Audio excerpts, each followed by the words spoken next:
विजयनगरची राजकुमारी बीनाला दागिन्यांची खूप हौस होती. तिला वेगवेगळे मौल्यवान दागिने घालायला खूप आवडायचे. म्हणूनच आजूबाजूचे सगळे सराफ तिच्याकडे त्यांचे दागिने विकायला येत. हे बघा राजकुमारी, असं वाटतंय की हा हार तुमच्यासाठी आणि तुम्ही या हारासाठीच बनलेले आहात. हा तर खरंच खूप सुंदर आहे. आम्हाला खूप आवडला. तुम्हाला याची मागाल ती किंमत मिळेल. बीनाला तो हार एवढा आवडला की तो कायम घालूनच ठेवायची.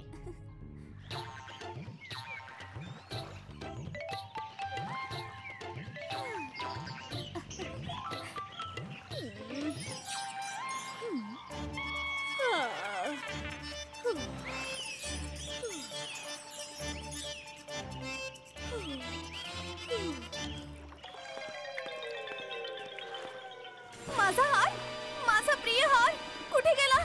कुठे गेला माझा हार? हार आता तर इथेच होता. क्षमा राजकुमारी.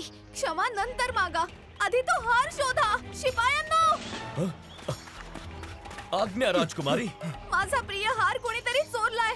मला तो हार कुठल्याही परिस्थितीमध्ये परत पाहिजे. तुम्ही काळजी नका करू राजकुमारी. मी असताना तुमचा हार चोरी करण्याचा उद्दामपणा ज्यांनी कोणी केला आहे त्याला मी सोडणार नाही. त्याला मी शोधूनच काढेन. शिपायांनो, चला माझ्या सोबत. विजय सेतू त्यांच्या शिपायांसोबत हार शोधायला निघाला. त्याच वेळी उडांकाच्या दुकानामध्ये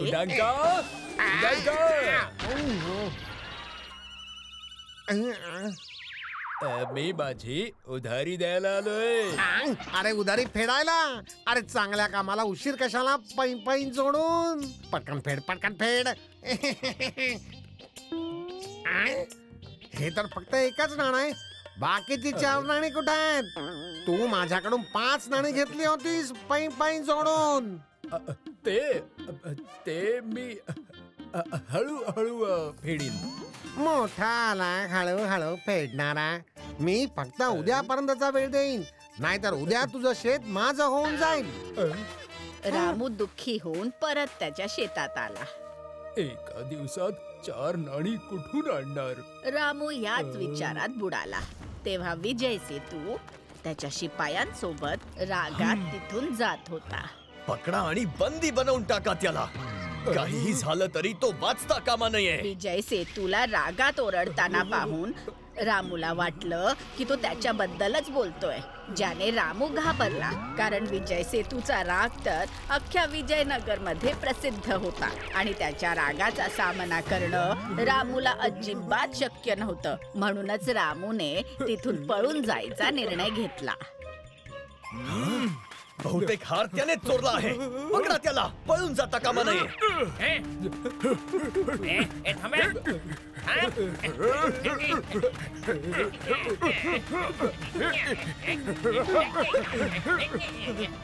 माझ्यापासून पळून कुठे जाशील? क्षमा करा सेनापती, पण बिन नंतर कर.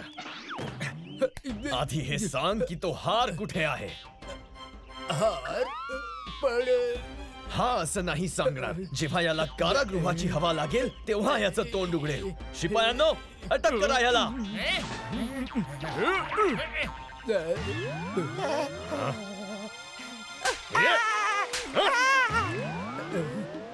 हे माझं म्हणणं ऐकणार नाहीत.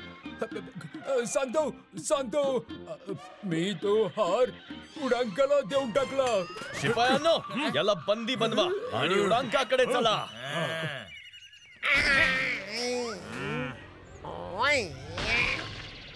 उडंका, तू भेसळ करणं काही सोडत नाहीस. या तांदळात खडे नाहीत, उलट खड्यांमध्ये तांदूळ आहेत. अरे मग यात वाईट वाटून घेण्यासारखं काय? पैन जोडून चांगलाच आहे ना, दात मजबूत होतील. हे बघ, बोलण्यात गुंतवू नकोस, नाहीतर महाराजांकडे तक्रार करेन. अरे नाही, महाराजांना काय सांगायचं? तू दुसरं पोतं घेऊन जा पैन जोडून. वाचलो बाबा, पैन जोडून. त्याच वेळी महामंत्री सारंगा सुद्धा तिथून चालले होते. महामंत्रीजींचा विजय असो. विजय सेतू उडंकाकडे पोहोचला. उडांका, रामूने तुला जे दिलं ते कुठे आहे? रामूने वा, एक तर त्यानं मला 5च्या जागी 1च दिलं, त्यावर त्याने तुम्हाला पाठवून दिलं. 5 म्हणजे 5 हार चोरायचं षडयंत्र आहे तुझं? हार? अरे कसला हार? कुठला हार? कुणाचा हार? तुझी चोरी पकडली गेली आहे उडांका. बऱ्या बोलाने हार देऊन टाक, नाहीतर तुझ्या सोबत तुझ्या दुकानाचा नकाशा सुद्धा बिघडवून टाकेन. काय काय करू?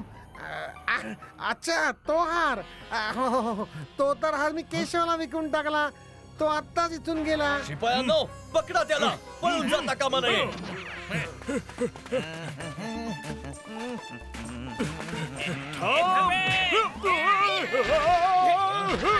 त्याचं हे दुस्साहस.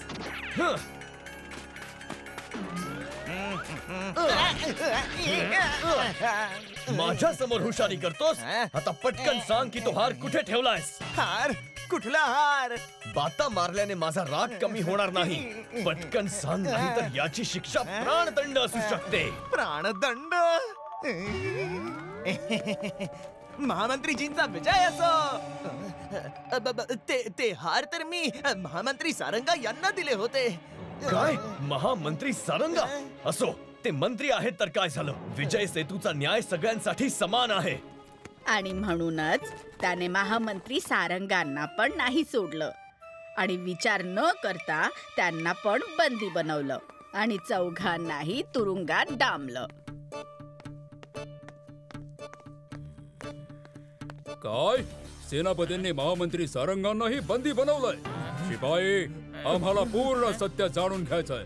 तुझा आणि लपून कारागृहामध्ये त्यांचं बोलणं ऐक. महामंत्री सारंगा तर असं नाही करू शकत. खरं खरं सांगा, माझं नाव कोणी घेतलं होतं? क्षमा करा महामंत्री. सेनापती विजय सेतू मला प्राणदंड देणार होते, त्यापासूनच वाचायला मी तुमचं नाव घेतलं. माझ्याकडे कुठलाही हार नाहीये. जर हार तुझ्या जवळच नाहीये तर विजय सेतू तुझ्याकडे पोहोचला तरी कसा? ते माझ्यामुळे महामंत्रीजी. मग सगळ्यांनी एक एक करून त्यांचं म्हणणं मंत्रीजींना सांगितलं. शिपायाने त्यांचं बोलणं गुपचूप ऐकून सगळं काही महाराज विद्याधरांना सांगितलं. तर ही भानगड आहे. कुणालाच माहित नाहीये की हार कुठे आहे, तरी सुद्धा सगळे कारागृहामध्ये आहेत. जा आणि पुन्हा बागेमध्ये हार शोधा. कदाचित तो तिथेच कुठेतरी असेल. जशी आज्ञा महाराज.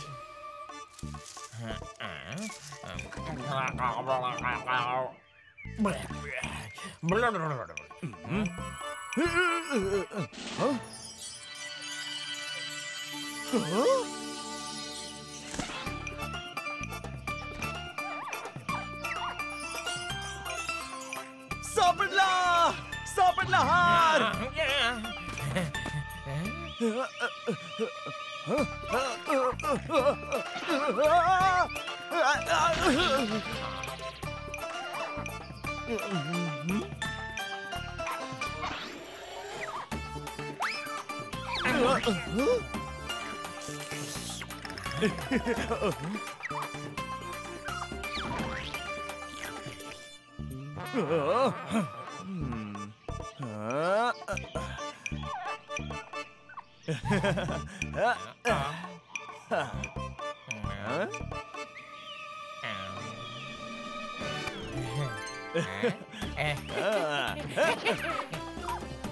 महाराज, राजकुमारींचा हार माकडाकडे होता. काय? माकडाकडे? माझा प्रिय हार. सेनापती, जर तुमची हार शोधायची शपथ पूर्ण झाली असेल तर महामंत्री सारंगा आणि बाकी लोक ज्यांना तुम्ही हार चोराच्या आरोपाखाली बंदी बनवला आहे त्यांना सोडून द्यायचं का? क्षमा करा महाराज, मला खंत आहे की माझ्या रागामुळे कोणाला त्यांचा पक्ष मांडायचा वेळच दिला नाही. आणि मग विजय सेतूने सगळ्यांना मुक्त करून टाकलं आणि ठरवलं की आता तो कुठलंही काम रागाच्या अधीन होऊन कधीच करणार नाही. पाहिलं टोपी काका, रागामध्ये माणूस कधी कधी केवढी मोठी चूक करतो ते. समजलं नोनी. आतापासून मी माझ्या रागावर नियंत्रण ठेवीन. एकदा विजयनगरचं वातावरण असं बिघडलं की मोहनच्या बागेमध्ये ना तर आंब्याच्या झाडावर आंबे होते आणि ना केळाच्या झाडावर केळी.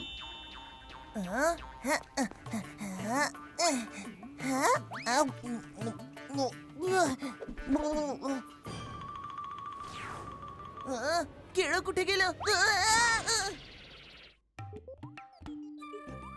बाबा, मला केळी खायची आहेत, आंबे खायचे आहेत. फळं विकण्याच्या व्यतिरिक्त कमाईचं मोहनकडे इतर कुठलंच साधन नव्हतं. त्याने मेहनत मजुरी करायचा निर्णय घेतला. इंधनाशिवाय तर गाडी चालत नाही. मग तहानलेला भुकेला मोहन कुठपर्यंत चालणार होता? नाही. अरे अरे अरे अरे अरे पै पै जोडून तू हे काय केलास? चक्कर आली होती शेठ मला. अरे तुझ्या चक्कर मध्ये माझी साखर उद्ध्वस्त झाली. चालता हो पै पै जोडून. शेठ माझी मजुरी द्या ना. अरे तुझ्या मजुरीला घाल चुलीत. नुकसान करून वर मजुरी मागतोयस. अरे जा बाबा, पै पै जोडून जा, चालता हो.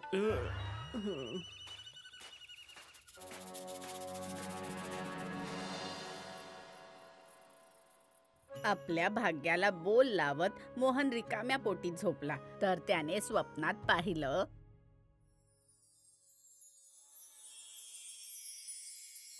भाग्याची देवी तुझ्या सगळ्या मनोकामना पूर्ण करेल.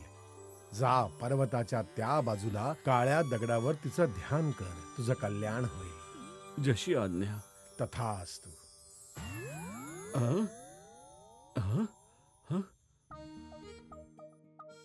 आपल्या स्वप्नाबद्दल बसंतीला सांगून सकाळ होताच मोहन निघाला भाग्याच्या देवीला भेटायला.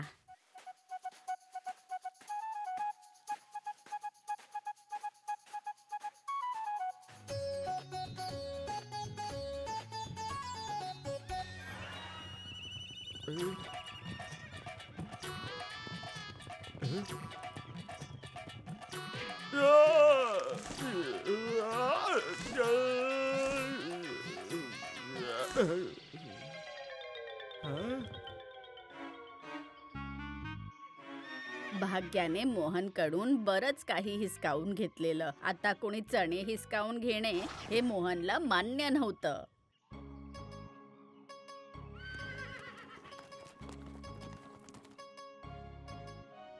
मोठे आले चणे खाणारे.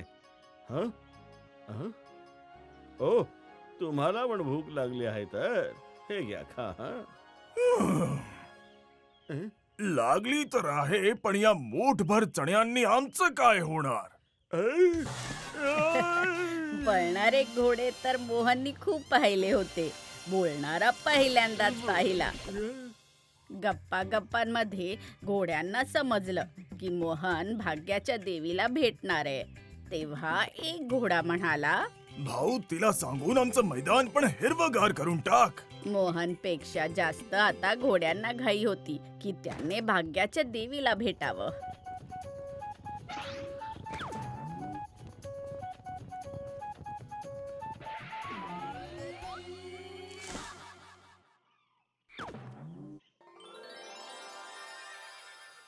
चला येतो मी.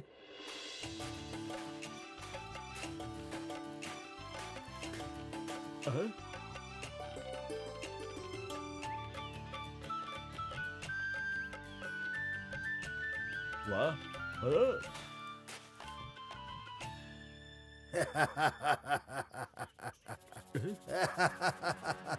अरे हसण्याचा आवाज.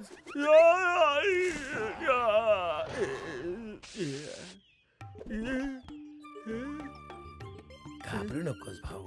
मी फळं देऊ शकत नसलो तरी काय, सावली तर देऊ शकतो. तू बोलू शकतोस? हो, पण माझ्याकडे फळं नसल्यानं माझं कोण ऐकणार?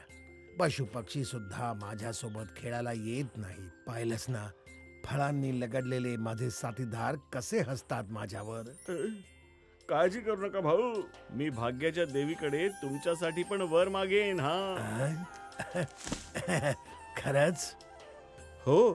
आता मला सोडून दे, खूप लांब जायचंय. लांब जायचंय? तर हे घे. अरे मी सोडायला सांगितलं होतं, फेकायला नाही.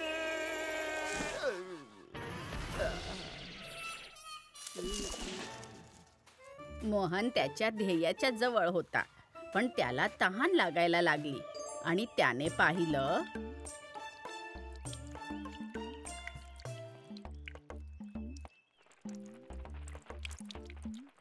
ओ प्रवासी, हे पाणी आमच्यासाठी सोडून दे.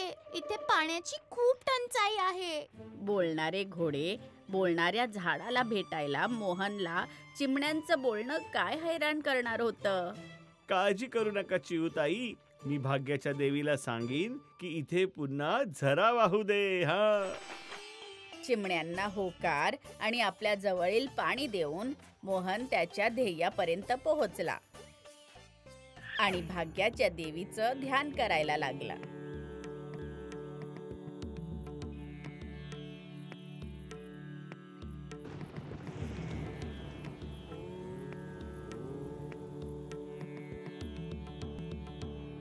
डोळे उघड मोहन. देवी, तुझी एकाग्रता आणि भक्तीने मी प्रसन्न झाले. मी तुझ्या 3 इच्छा पूर्ण करू शकते. भाग्याची देवी जेव्हा इच्छेबद्दल बोलली तेव्हा मोहनला घोडे, आंब्याची झाडं आणि चिमण्यांची आठवण आली, जे त्याला रस्त्यात भेटले होते. भाग्याच्या देवीकडे त्याने त्यांची दुःख दूर करण्याची प्रार्थना केली. तथास्तु. जसं देवीने सांगितलं होतं, मोहनने अगदी तसंच केलं. त्याने झऱ्याजवळ खोदून जसा बॉक्स काढला, पाण्याच्या जाड धारेसोबत झरा पुन्हा पहिल्यासारखा वाहू लागला. येतो हा मी आता. आता मोहन आंब्याच्या झाडाजवळ आला आणि ज्या क्षणी त्याने झाडाच्या मुळाजवळ अडकलेला बॉक्स काढला तेव्हा झाडावर फळं आली.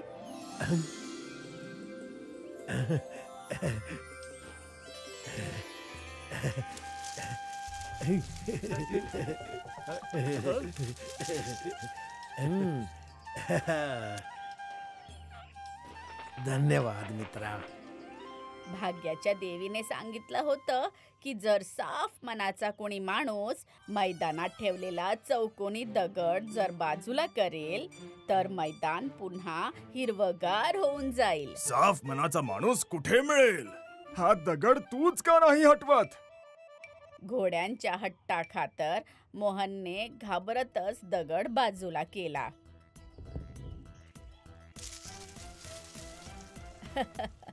आता जो स्वतःचा विचार न करता इतरांचा विचार करतो, तो त्याच्यापेक्षा साफ मनाचा माणूस अजून कोण असेल? तो मोहनच होता. धन्यवाद मित्रा.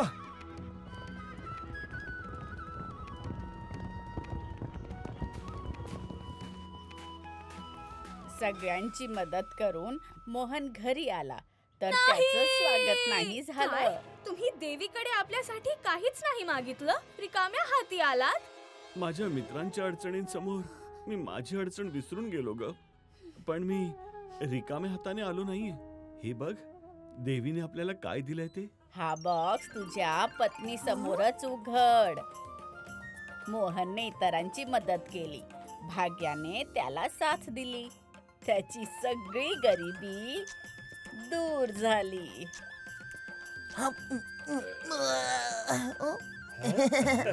तर समजलं, जो साफ मनाने कुणाची मदत करतो, भाग्य नेहमी त्याचीच साथ देत असतो. अम्मा, पण मोहनला खजिना मिळाला. पक्ष्यांना दाणा पाणी ठेवून आपल्याला काय मिळालं?